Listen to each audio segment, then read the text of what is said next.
बकासुर वध। एकचक्रा नगरी में पांडव बड़ी कठिनाई से अपना जीवन यापन कर रहे थे। उस नगरी के समीप एक गुफा में एक अत्याचारी राक्षस रहता था। वह पिछले 13 वर्ष से एकचक्रा नगरवासियों पर बड़े जुल्म ढा रहा था। उस राक्षस का नाम बकासुर था। वह नगर के लोगों को जहां भी देखता मारकर खा जाता था।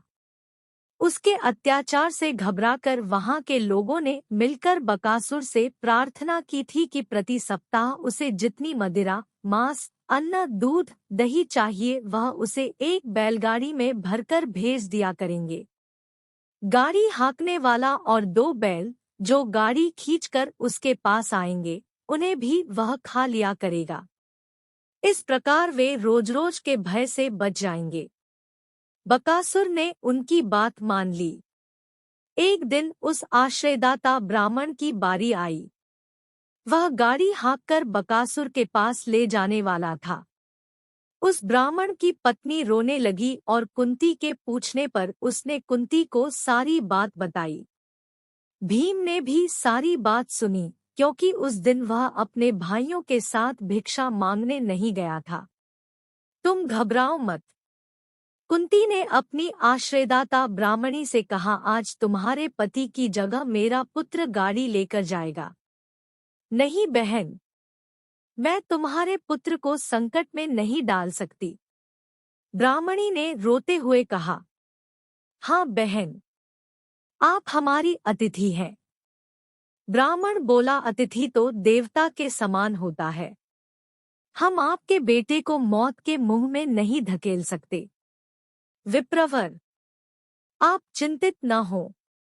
कुंती ने उन्हें समझाया, मैं अपने जिस बेटे को राक्षस के पास भेजूंगी वह कोई साधारण बेटा नहीं है।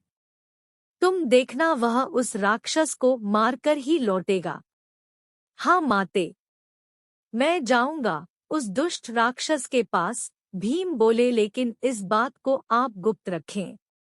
भीम ठीक कहता है, कुंती बोली, अगर बात खुल गई तो मेरे बेटे की शक्ति क्षीण हो जाएगी। लेकिन बहन, यह उचित नहीं है। इससे तो अच्छा है कि मैं स्वयं यह सामान लेकर जाऊं, ब्राह्मणी बोली।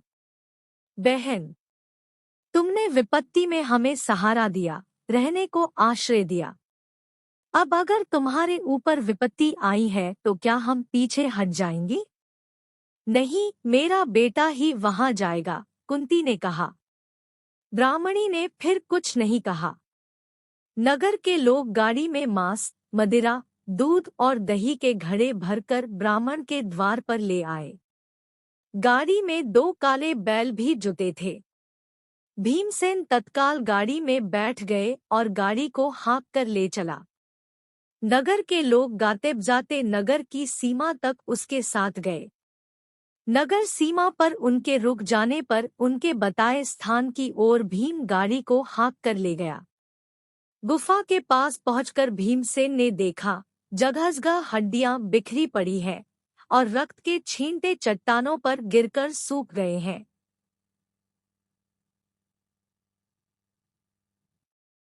चारों तरफ बदबू फैली थी।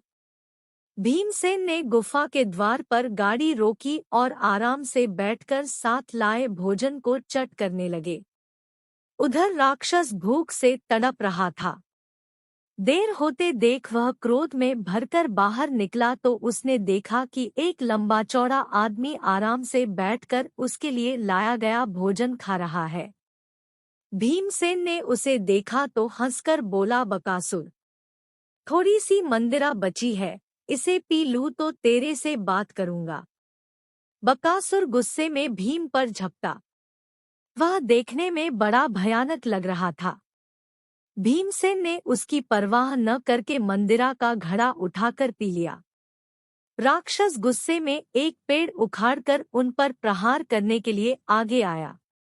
भीमसेन आराम से उठे और उन्होंने राक्षस को पेड़ सहित उठाकर पत्थर पर दे मारा। दुष्ट राक्षस, तू मेरे को जरा विश्राम भी नहीं करने देता, कहकर भीम ने उसकी ओर क्रोधपूर्वक देखा। राक्षस की रीढ़ की हड्डी टूट गई थी। उसके मुख से खून बहने लगा था। कुछ ही पलों में उसने दम तोड़ दिया।